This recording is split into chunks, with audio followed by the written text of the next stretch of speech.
There were giants in the earth in those days, and when the sons of God came in unto the daughters of men, and they bare children, the same became mighty men, which were of old men of renown.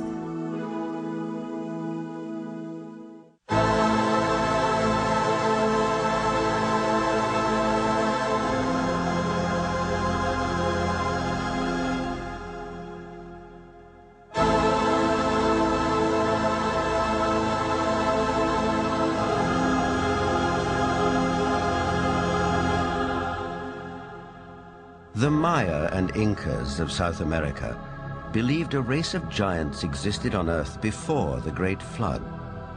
So did many other ancient civilizations. Some took them for gods, others left likenesses of them in stone or wrote about them in their histories. The Greeks and Romans told of blood falling from heaven and landing in the lap of the earth goddess Gaia, who gave birth to the Titans, a race of fearsome giants.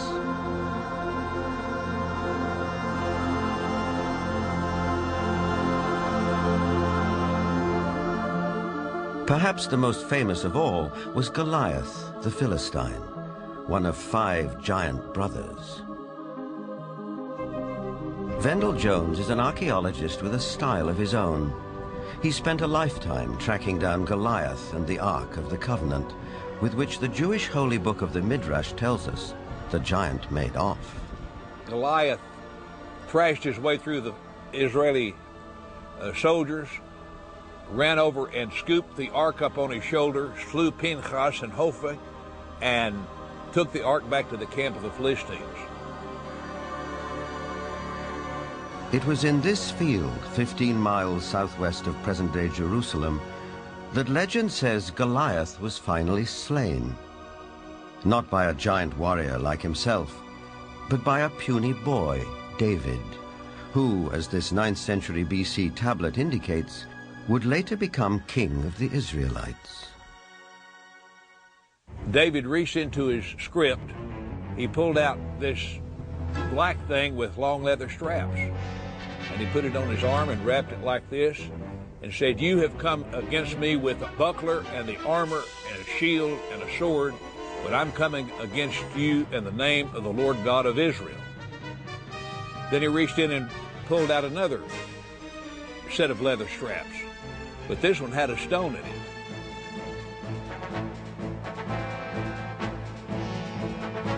And like this, the shepherd boy cracked Goliath, stunned him. He didn't kill him. Goliath fell on his hands and knees. David ran over and took the sword of Goliath, this enormous sword that had killed Hophni and Pinchas. And with Goliath's sword, he decapitated him.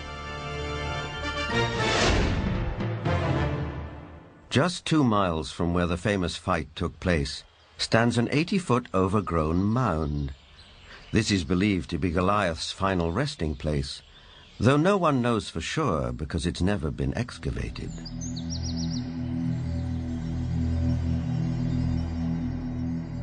In the American Midwest, there are also many large mounds, which are said to be graves.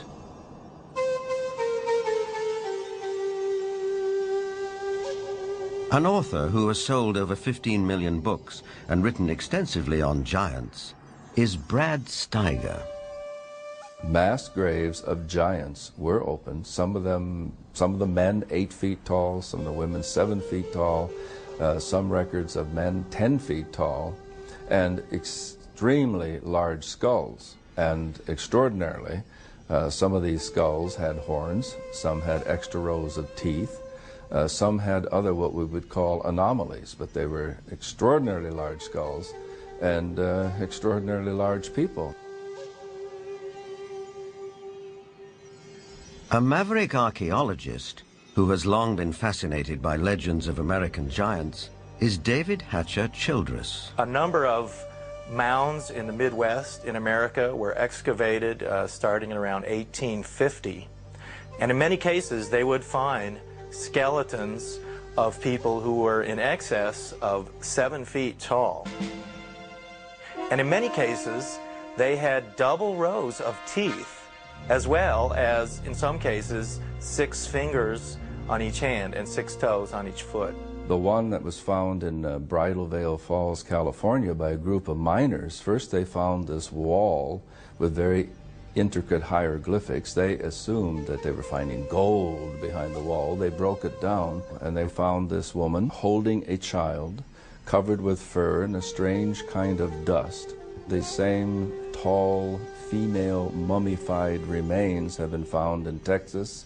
They have been found in Death Valley. They have been found in other parts of California. These old photographs and newspaper clippings are all that survive of these mysterious giants.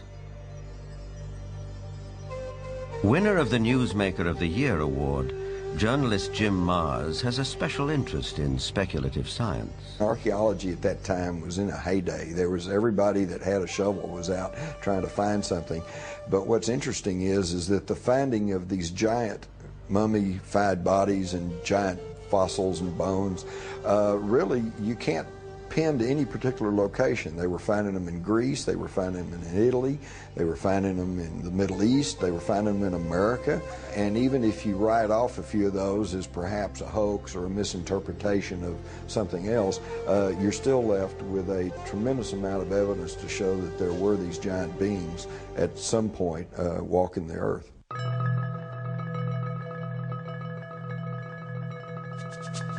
In 1912, ranchers started coming to this isolated cave near Lovelock, Nevada, to dig out bat guano for fertilizer.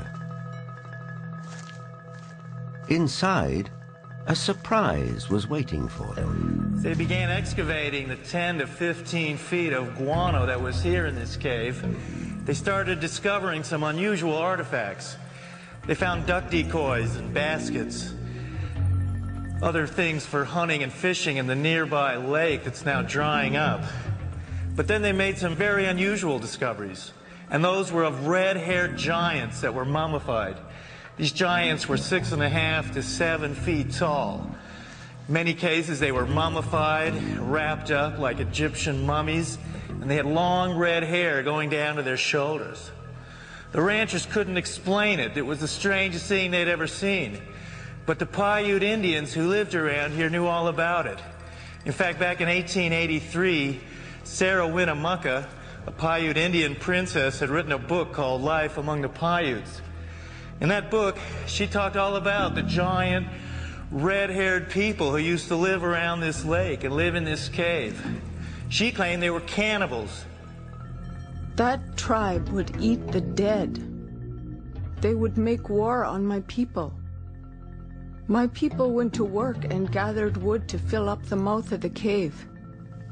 At last my people set it on fire and called out to them, "Give up or you will die." But no answer came. Now, one of the great mysteries of the West is what happened to these giants? There was nearly 60 skeletons brought out of this cave, but today they're nowhere to be found.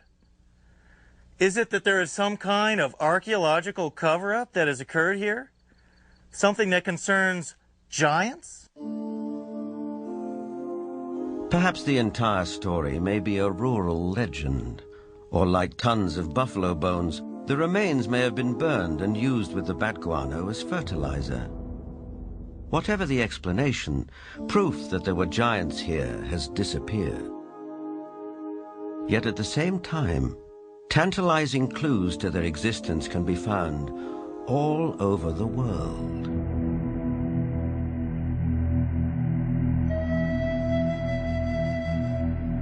In South America, there are giant figures carved into rock so huge that at ground level it's hard to tell what they depict. Though from the sky, that becomes dramatically clear.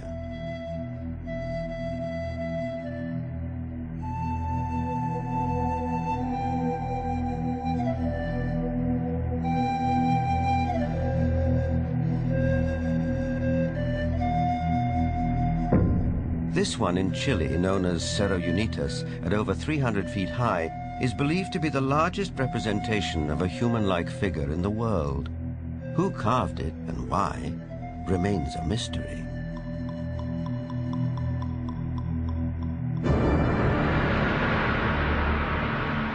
Half a world away in the United Kingdom, other giant figures stare up into the sky. This one is known as Cerne Abbas near Shaftesbury. Cut into the chalky hillside, no one knows how long ago, it may represent the mythical hero Hercules. 160 miles away, the Long Man of Wilmington, 280 feet from head to toe. It emerges from the English hillside like a giant god from another era. Britain is crowded with such sites associated with giants. An authority on English folklore and the giants of Britain is Jennifer Westwood. In the beginning, in Britain, it was inhabited only by giants. And in those days, it was called Albion. And after the fall of Troy, a hero called Brutus came here with all his men and decided to conquer Albion. And so they battled for a bit with all these very savage giants. And they slew most of them. But there was one called Gog-Magog that they kept alive, 12 foot high. And he had a wrestling match with the Duke of Cornwall called Coroneus. And first one got the upper hand, and then the other got the upper hand, and then Gog-Magog broke some of Coroneus's ribs, and he got so enraged that he just picked up this 12-foot giant, and he ran to the coast, and he threw him over the cliff, and the giant was smashed on the stones below, and his blood stained the rocks red.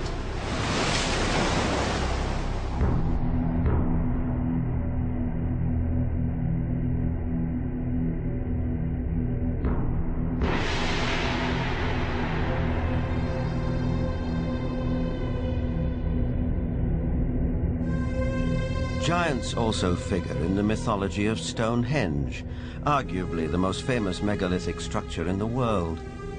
These massive standing stones, the largest 30 feet tall and weighing 50 tons, were erected here thousands of years ago. The early Britons called the stone circle the Giant's Dance and believed giants had built it. Who really built Stonehenge and how they did it are enduring mysteries. Perhaps in the end, we have to turn to legends for an answer. This was somebody in the past with a technology that we don't have, or a magical skill we don't have, creating these things.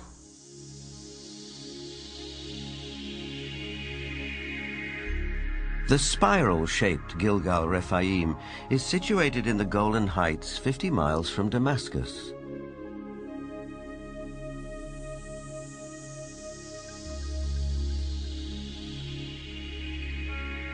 Constructed from an estimated 40,000 tons of loose rocks, it is remarkably reminiscent of Stonehenge. Both have been dated at around 5,000 years old and have similar megalithic stones. And like Stonehenge, Gilgal is also said to be associated with giants. Only in this case, there's biblical text which seems to support the claim.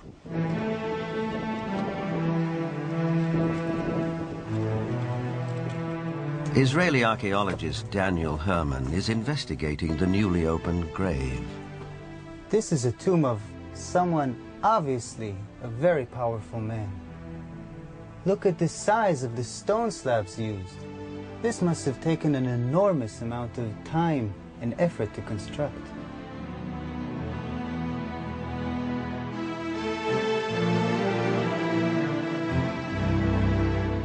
When the Israelites came here and wrote their Bible, it was already here. They saw it. So they have documented the identification of the site by saying that this region was ruled by Og, king of the Bashan. Og is described in the book of Deuteronomy as, and I quote, "For only Og, king of Bashan, remained of the remnant of the Rephaim." Rephaim is Hebrew word for giants.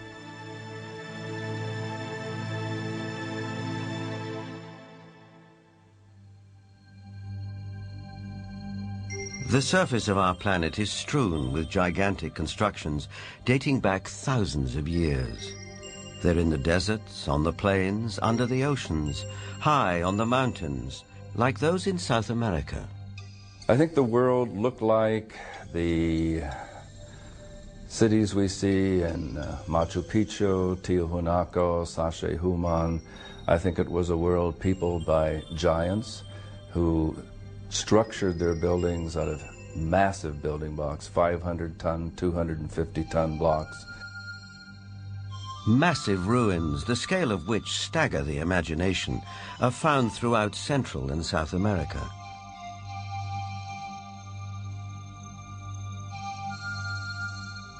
Even a skeptic might be tempted to ask, who could have built these architectural wonders, if not a race of giants?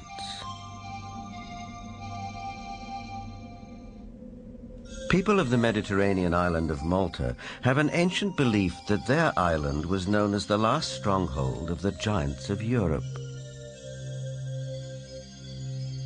An explorer who has made a lifelong study of megalithic structures is the best-selling author of The Eyes of the Sphinx, Eric von Daniken. Malta has gigantic temples. They date really back to the past. Nobody knows exactly, but 5,000 years at least BC. And one of the temple in Gozo still today has the name the Temple of Giant, Gigantia, they call it there. A local legend says the temple was built by the giantess Sansuna. The blocks are so huge, so heavy, that no normal human being could have moved it. In Bolivia, only 30 kilometers from Lake Titicaca, there are gigantic stone platforms all over the place. The largest of it was once 29 meters long. Its weight has been calculated with 900 tons. Now, this is on a place where we are 4,100 meters high in the Andes, which means there are no trees, no wood, nothing. It is not possible to transport a 900-ton platform without any wooden rollers. Even with wooden rollers, it would be extremely complicated. So these facts are here. You can see them, touch them, photograph them, but there is no explanation for it. For sure, the pre-Inca Indians, the Aymara, were not able to move it. So what is it? What's the result? We don't know. On many places on Earth, we find structures which could be related or to ETs, to a technology which we do not understand, or to giants. ETs, giants, a secret technology? Believers take it in their stride. Here's the best-selling author of Architects of the Underworld, Bruce Rux. The architects are that race or those races who built all the megaliths in the old world, the pyramids, Stonehenge. They are the people who walked before us, the ones who inhabited this world before we did. We have called them gods. We have sometimes called them giants. They left their handiwork behind, and we have not been able to duplicate it. We've only reached the point now where we can really appreciate it. In Lebanon, 44 miles from Beirut, are the imposing ruins of Baalbek. There is mention of this place in the Old Testament's Book of Kings. Baalbek in particular is a very good example. That has the trilithon. Those are the largest stones in the world ever used for construction. They're so large we don't even know their actual weight. Those stones were somehow quarried, moved 5 miles, lifted 25, 30 feet in the air, and placed together so closely that you can't fit a razor blade or a piece of paper in between them. We have no idea how they did it. We don't have a crane in the world that can lift weights anywhere near what those things are.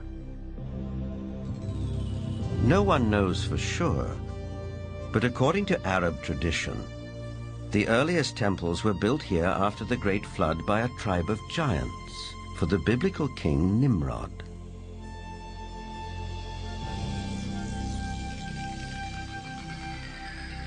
But what exactly do we mean by the word giant? Bloodthirsty monsters like the one-eyed Cyclops of Homer's Odyssey? Or the fee-fi-fo-fum ogres of children's fairy tales?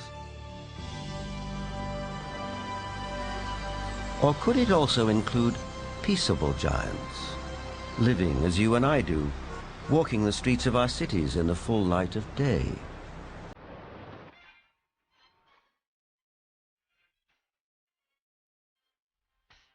There are really two kinds of people who could be considered giants. There are giants who are genetically programmed to be tall, people who are normal, but their genes mean that their genes lead them to be very, very tall. And then there are people who suffer from some kind of a disorder, the most common of which, or at least the most well-known of which, is acromegaly, which is a disease in which there is too much growth hormone produced.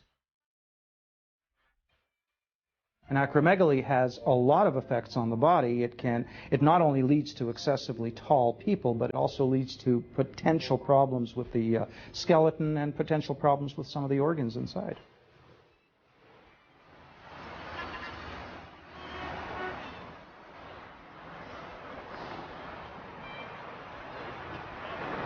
Ryan is a healthy, well-proportioned, 7-foot-tall, normal young man. I just wish I were as tall as he was.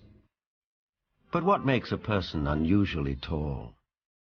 Is it a family trait, nutrition, or something else? Are tall people just ordinary people of exceptional height? Certainly some tall people are giants in their profession, and if that happens to be basketball, they may be millionaires too. Genuine giants didn't always do so well. Here's Jack the Giant Killer presenting his latest capture to the king. Towards the end of the 19th century, this 9-footer was given to the Russian Tsar as a gift. For some of the vertically unchallenged, it was possible to make a modest living by displaying themselves in public. From there, it wasn't very far to the carnival freak show, which wasn't complete without one or more giants. Even after death, they could still draw a crowd. Anna Swan and her husband Martin, both 7.5 feet tall, went on tour as the world's tallest married couple. It probably took 2 storks to deliver their 24-pound newborn. Which brings us back to the question, where do they come from? Is it possible that in the dim and distant past they can trace their ancestry to a race of giants? The Weizmann Institute's award-winning scientist, Dr. Marvin Antelman, believes he has the answer. If we all have genetic material from the first man, then it is not surprising to find here and there that you would have a giant existing among us today, because there would be a recessive gene that would produce such a person. The Watusi tribe, for instance, are very large. The median height for most of their males is close to about 7 feet. They're extremely tall. There are biblical references to even taller people who lived in ancient times.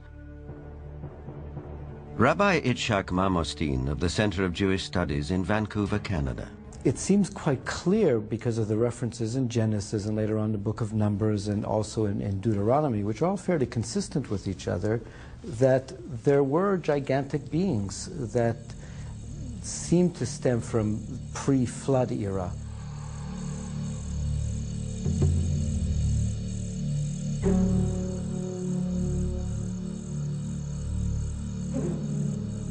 Is it possible that environmental conditions of past ages favored the development of giants? Certainly we know from fossil evidence that some species, like dinosaurs, grew many times larger than they do today. A supporter of this thought-provoking and controversial theory is Dr. Carl Bohr. Optimal genetic expression means the best that the organism has within the DNA is expressed because of favorable atmospheric conditions. Based on fossil evidence, trees like the California giant sequoia grew much larger than they do today. One theory explains this by proposing that environmental conditions in the distant past were more conducive to gigantic growth.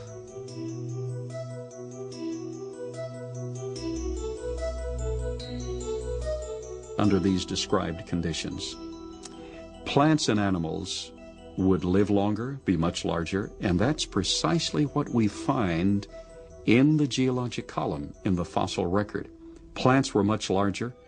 All living systems were larger. We have animals that today have an 8 or 9 foot stature with a 16 to 20 foot stature. We have insects such as the dragonfly. Today, the dragonfly has perhaps a 4-inch wingspan. In the fossil record, his counterpart, Meganeuropsis, had up to a 5-foot wingspan. Everything was larger in the past. I'm of the opinion that under better atmospheric conditions, people were living not only longer, but they were taller, much taller. Giants and dinosaurs could not exist today as they did in the past because the atmospheric conditions simply will not permit it. We had a greater ozone layer at the time prior to the flood. At the time of the flood, it was diminished to about 1/7 of what it was at that time, and therefore, life on this earth as we know it no longer has the same life expectancy as it did at the time of the flood. A thinning of the ozone layer means less protection from the ionizing radiation from space, and less protection for plants and animals. Being interested in Earth's original conditions, after 35 years of research on those parameters, I've attempted to reconstruct that context. And in so doing, I've had our engineers build a biosphere that doubles the atmospheric pressure, that increases the electromagnetic energy, that increases the ratio of oxygen, but not to the level of toxicity, that eliminates ultraviolet radiation, etc. And the experiments that we've run have been very gratifying.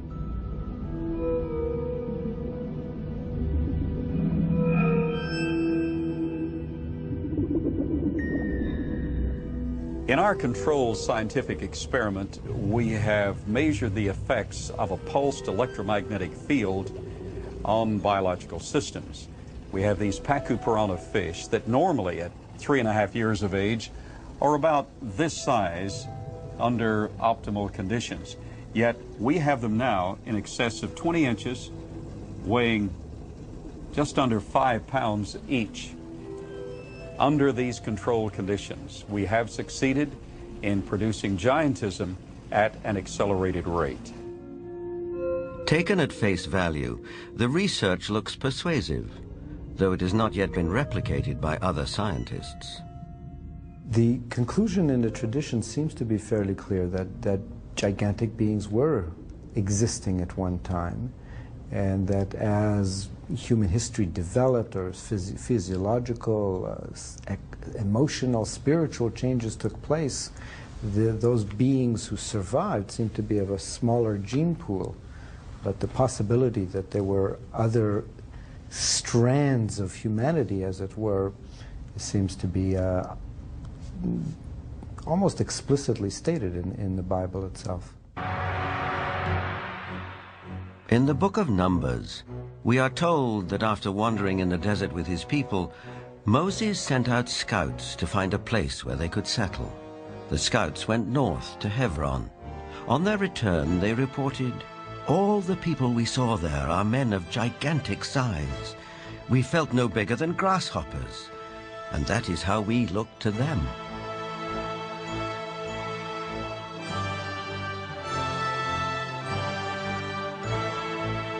The tribes continued northeast to Mount Seir, known today as Petra in Jordan. But that too, as mentioned in the Bible, had been settled by giants. Wherever they looked, it seemed they found the remnants of giants.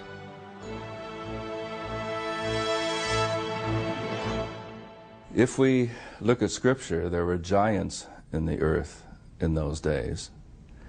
And if we take that literally rather than symbolically, that there were simply men of great powers and extraordinary abilities, then we could say that the first men, the first humans, were giants, or we could theorize that these giants came from somewhere else and used Earth as a colony. In itself, This notion is a startling idea.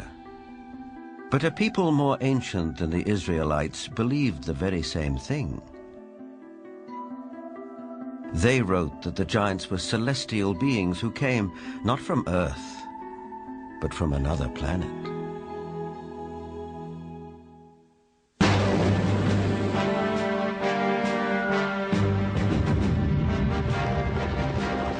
This is the battleground of the Gulf War. We know it as Iraq. In the distant past, several great civilizations sprang up here. One of them, Babylon, was legendary for its wealth and splendor.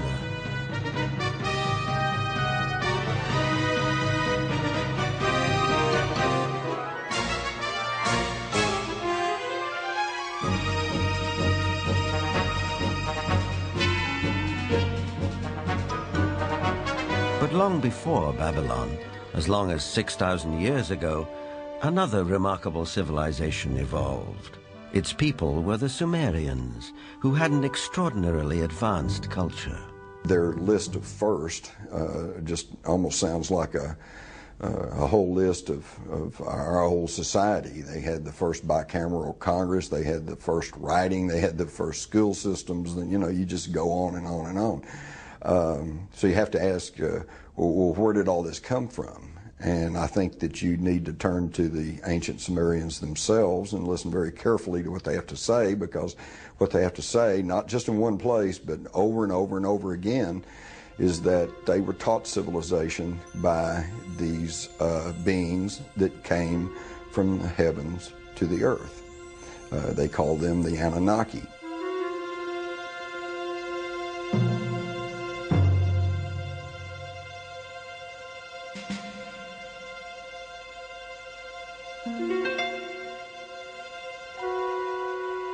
The Sumerians wrote down their history on clay tablets like these, which lay ignored in a Berlin museum for half a century. Few people have been able to decipher this ancient language, but one of them is Zechariah Sitchin.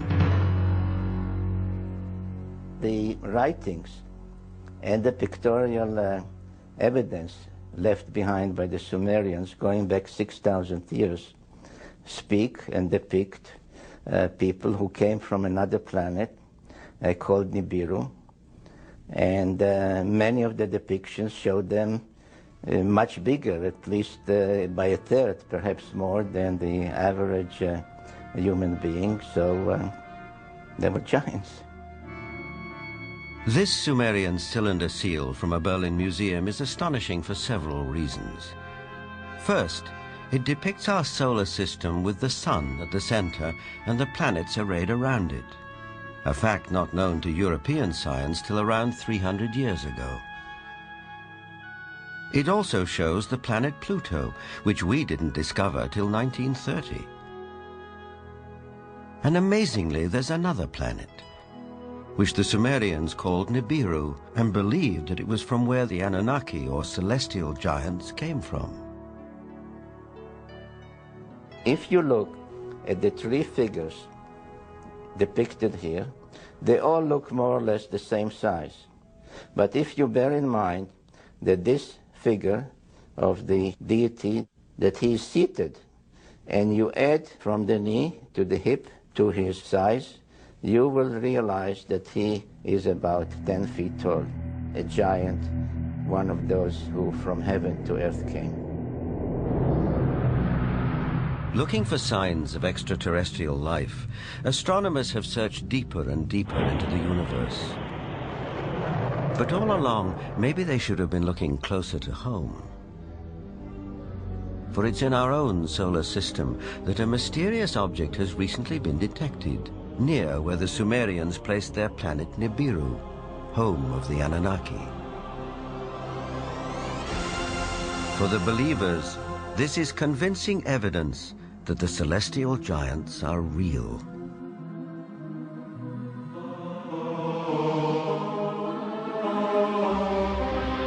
The ancient Sumerian text, just in a very broad overview, basically tell us that more than 400,000 years ago, that these Anunnaki came from space and landed on the earth in the Tigris-Euphrates Valley. They began to set up a colony that they called Eden. According to Genesis, Eden, or Eden, is where Adam was created from dust and Eve from one of his ribs. Others, however, have a more high-tech version of how human life began.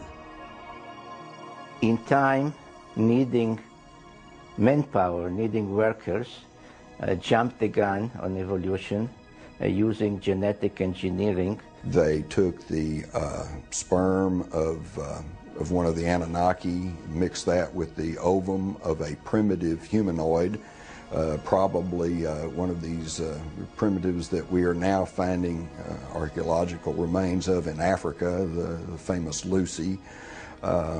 And they produced a hybrid which eventually became Cro-Magnon or modern man. Legend has it that when the Anunnaki came back after several thousand years to see how their genetic handiwork had turned out, they found the Earth females irresistibly attractive.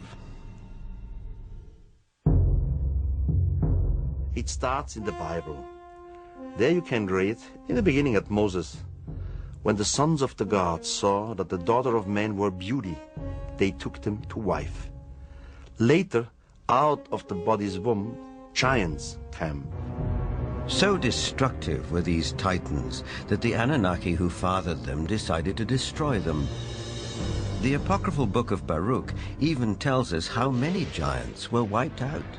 The book of Baruch says, "Then the Lord created the great flood, destroyed all life, which then was on earth, including the 490,000 giants."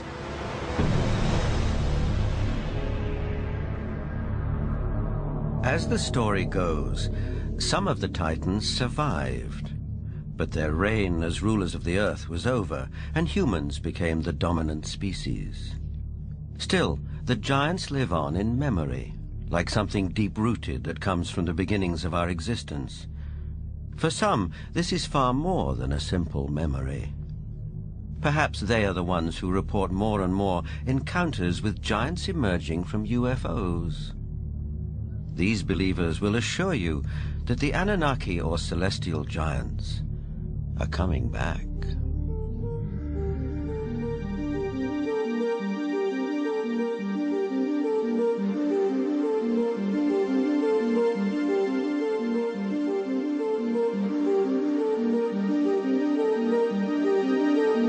The town of Yatzitz is 25 miles west of Jerusalem. On January the 3rd, 1996, Chief of Security Herzl Constantini was at home when he heard a strange noise outside.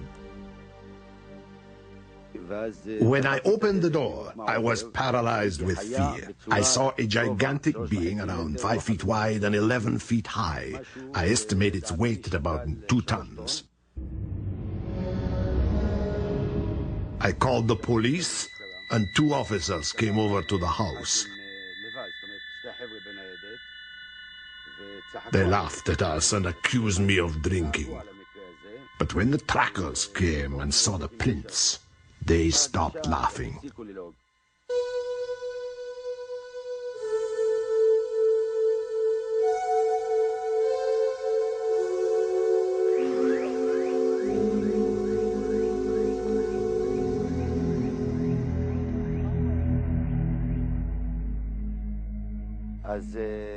The tracks led right across my field. Many of them were 14 inches deep.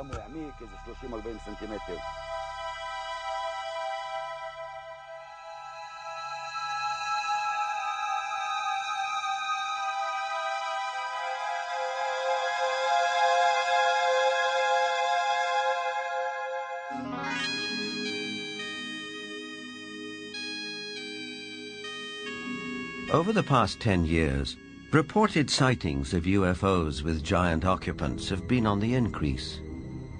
Former director of the British UFO Research Association, Jenny Randles, is familiar with these statistics. From an analysis of 15,000 encounters with beings, giant encounters have increased every single year since the 1965 period onwards, and we are therefore getting far more reports of giants being seen today than we did 30 or 40 years ago. The apocryphal books of Enoch are believed by many to be over 5,000 years old. In them, Enoch writes about how he was taken up to the heavens by two men of great height. In this celestial journey, he also talks of meeting those who from heaven to earth came. Two huge men appeared to me, the like of which I had never seen on earth. Their faces were shining like the sun. Their eyes, too, were like a burning light. Then they took me up and carried me to the first heaven. And they fly with their wings and do the rounds of all the planets. They led before my face the elders, the rulers of the stellar orders. These groups carry out and carefully study the movements of the stars. Enoch is taken up to the sky at least 3 times. In our today's view, we would say he was taken up to a mother spaceship. There he has a discussion with what is called the highest, whatever the highest is. We would say maybe the commander of the spaceship. In other words, Enoch is what we would call a victim of alien abduction. This might seem like a far-fetched interpretation of a text written a very long time ago. On the other hand, present-day accounts by people who claim to be abductees are not so very different. The elders were 6 to 9 feet tall. They had white hair, pale skin, almost albino, light blue eyes, wore white robes, and had no shoes on at all. And they could speak audibly, and they could also speak through mental telepathy. I've checked the owner's manual that came with my brain, and nowhere, even in the small print, does it say that all dreaming will be between the hours of 11 p.m. and 8 a.m. That, generally speaking, it is. But what we know is the brain can generate extremely vivid images, extremely real and lifelike things that are hallucinations. But events in the Russian city of Voronezh can't be so easily explained. In this instance, there were at least 20 witnesses. Could they all have been dreaming the same dream in broad daylight?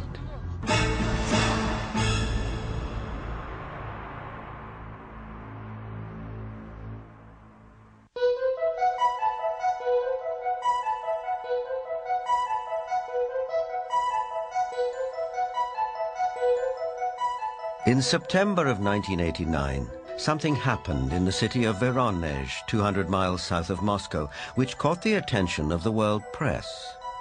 For several weeks, strange lights were seen over the city. Then on September the 27th, it was reported that a spacecraft landed in one of the city's public parks, from which 3 alien giant figures emerged. Nothing remotely like this had happened in Voronezh before. Before coming to America in 1990, Ukrainian journalist Paul Stonehill covered the Voronezh story for the international press.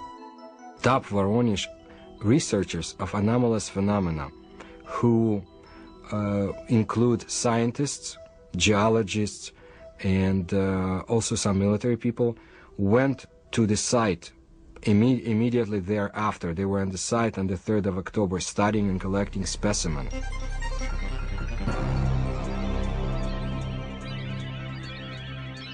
The encounter became a media sensation on national television and in the international press.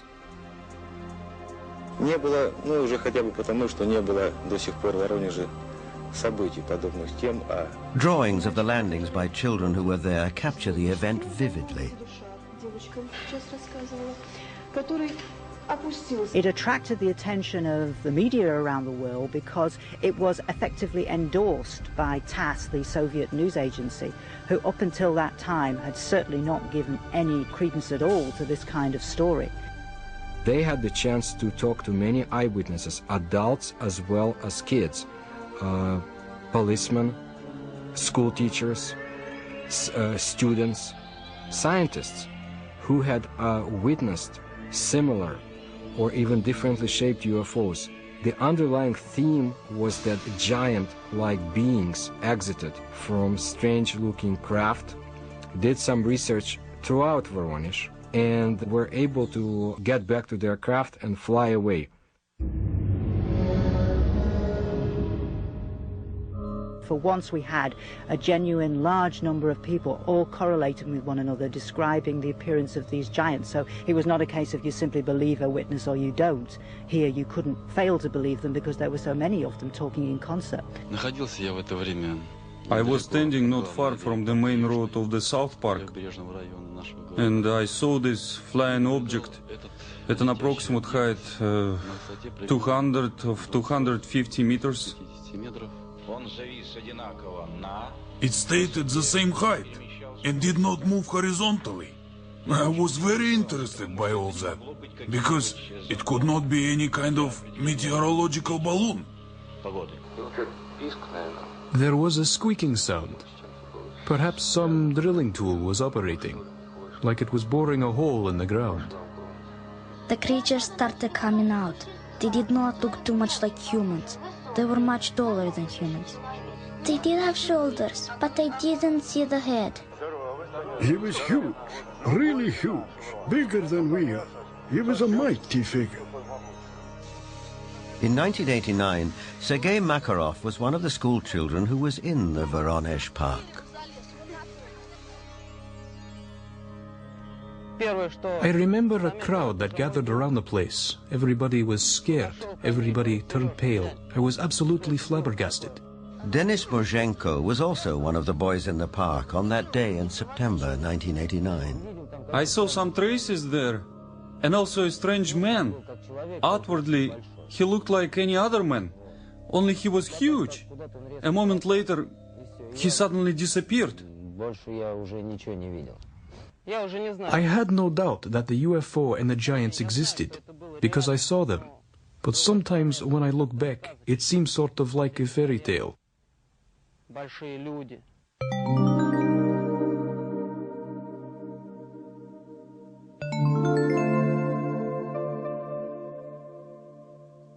What we're seeing today is very much what we have seen all throughout history. It's nothing new. Anything going on with the UFO phenomenon today is something that has always been around, and you can find it in ancient mythology all over the world.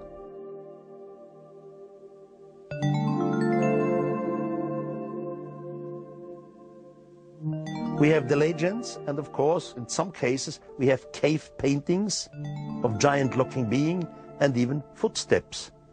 I would think something was in the past, and this something was much bigger than our normal earthlings.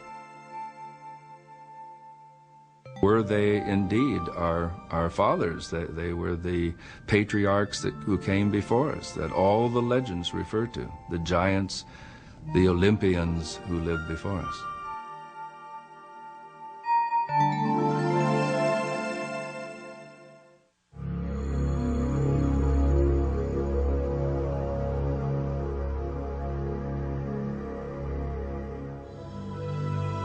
Whether fact or fantasy, giants have occupied our collective consciousness for as long as we can remember.